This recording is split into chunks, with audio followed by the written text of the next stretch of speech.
Who are the new rulers of the world? Their empire today is greater than the British Empire ever was. This is the center of this new empire, all within a square mile in Washington. Down the road from the White House and the US Treasury is the World Bank and the International Monetary Fund.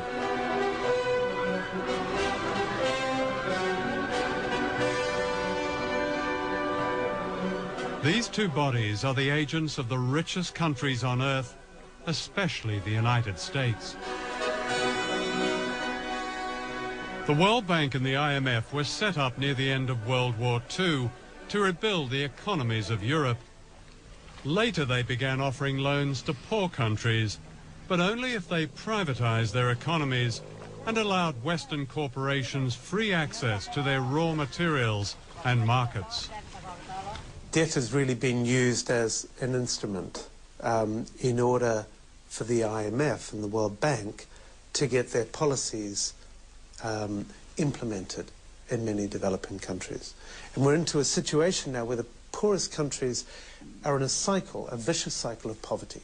They can't get out. And the kind of debt cancellation that's been given still will not allow them to get out of this poverty trap. It's not a question of debt forgiveness, because actually many of the debts were incurred under pressure from the international institutions or were given in collusion with governments which weren't acting in the interests of their people.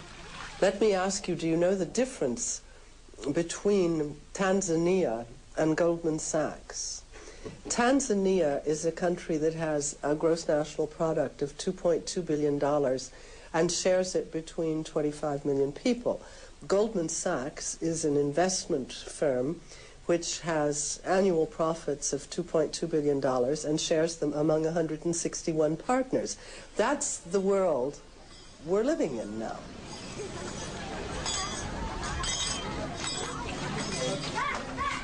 The World Bank says its aim is to help poor people, promoting what it calls global development.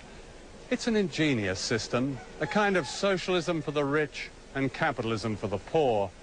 The rich get richer on running up debt, cheap labor, and paying as little tax as possible, while the poor get poorer as their jobs and public services are cut back in order to pay just the interest on debt owed by their governments to the World Bank. Here in Indonesia, where most people are poor, the handouts to the rich have been extraordinary, to say the least. Internal documents of the World Bank confirm that up to a third of the bank's loans to the dictatorship of General Suharto went into the pockets of his cronies and corrupt officials.